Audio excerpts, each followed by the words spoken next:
এক রাতের মধ্যে ইউটার্ন নিতে পারে। মানে বাল্মীকি থেকে রত্নাকর থেকে বাল্মীকি, হঠাৎ প্রবৃত্তি এটা প্রবৃত্তি পরিবর্তন। ঠিক আছে।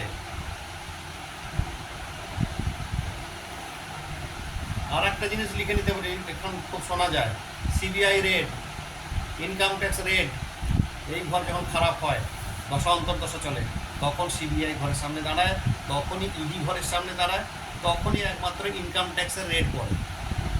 এটা কিন্তু ভাইটাল ঘটনা। তখন রেড হয় তার বাড়িতে,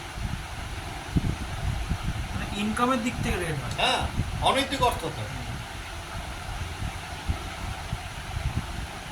এই ঘর থেকে যে টাকা পয়সাগুলো পাওয়া যায়, সেগুলো নিজের ইনকাম হয় না, সেগুলো যে পরের ইনকাম। তাহলে এই ঘরে যা লক্ষ্মী লাভ হয় প্রত্যেকটাই খারাপ দিক থেকেই আসে, হঠাৎ আসে। এবার ইউটিলাইজেশন কিন্তু সে কিরকম খারাপ দিক থেকে মনে হচ্ছে, খারাপ দিক বলবো না, এটা হচ্ছে যা ইনকামটা সে করেনি।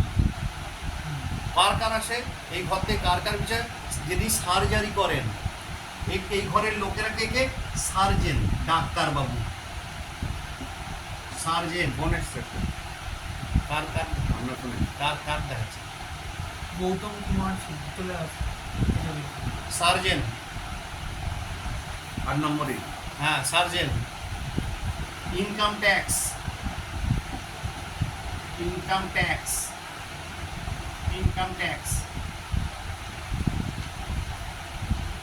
গবেষণা,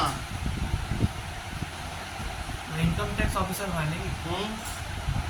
গবেষণা, জ্যোতিষ, তন্ত্র সাধক,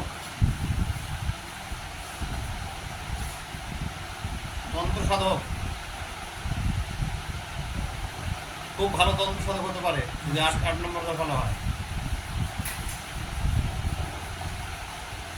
যখন এটা অন্তর্দশা পড়ে। জীবন বীমা কর্মী,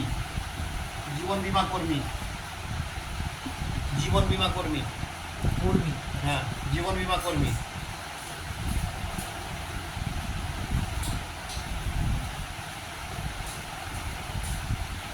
এইগুলো হচ্ছে 8 নম্বরের ফলাফল। 8 নম্বর ঘরটা কিন্তু টু ডেঞ্জারাস, টু গুড।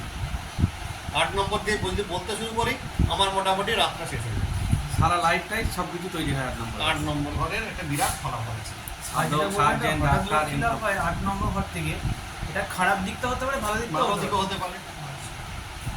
হঠাৎ লটারি পেয়ে গেলে, ঠিক আছে, হঠাৎ কার একটা সম্পত্তি তোমার ধরো কোনো পূর্বপুরুষের সম্পত্তি লাভ পেলে, এটাকে বলছে ভাগ্য ভাব।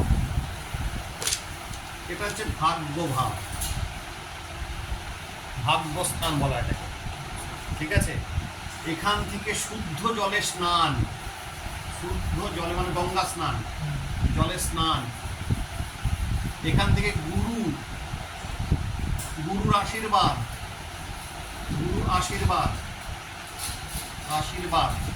এখান থেকে বিচার হয় পিতা, বাবা।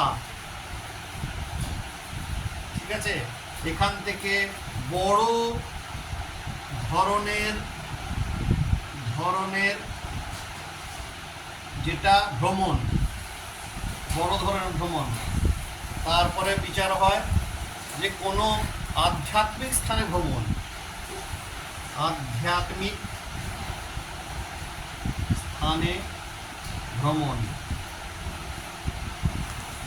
ঠিক আছে। আর সহজে বস্তু লাভ, মানে হচ্ছে তাকে এমন কিছু পরিশ্রম করতে, যদি এই ঘরটা ভালো হয়, এমন কিছু পরিশ্রম করতে হয় না, মুখের গোড়ায় সব কিছু চলে আসতে পারে। সেই লোকটা এমন কিছু করে না, কিন্তু তার বিরাট কিছু থাকতে পারে। এই ঘরটা থেকে বিচার হয়। বুঝে গেল? মুছে দিচ্ছি না।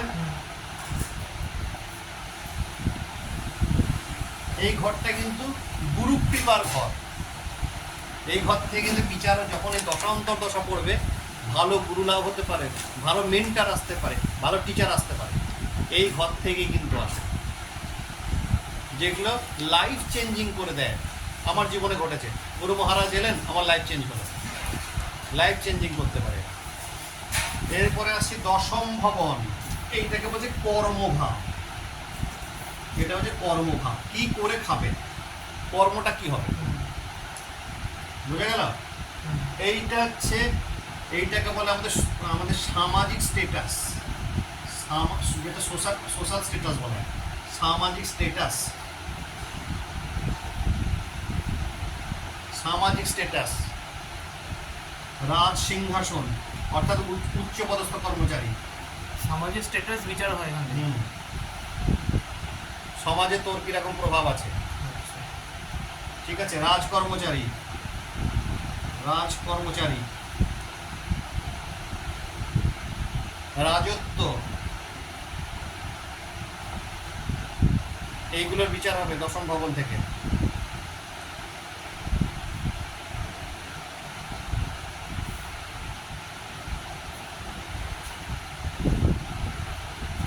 রাজত্ব মানে রাজত্ব মানে হচ্ছে সে রাজা। একটা বিরাট ফ্যাক্টরি বানালো, এখন তো রাজা নেই, সে একটা বিরাট বড় ইন্ডাস্ট্রি বানালো, হতে পারে।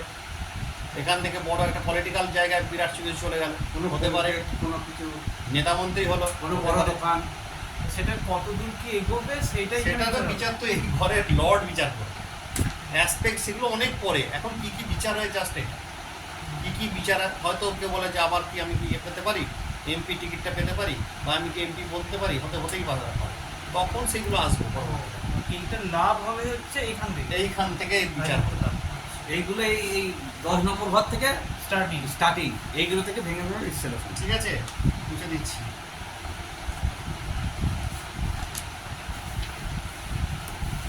এরপরে আসছি একাদশ ভাব, এটাকে বলে আয় ভাব বলা হয়। একাদশটাকে আয় ভাব, এটা হচ্ছে সোর্স অফ ইনকাম।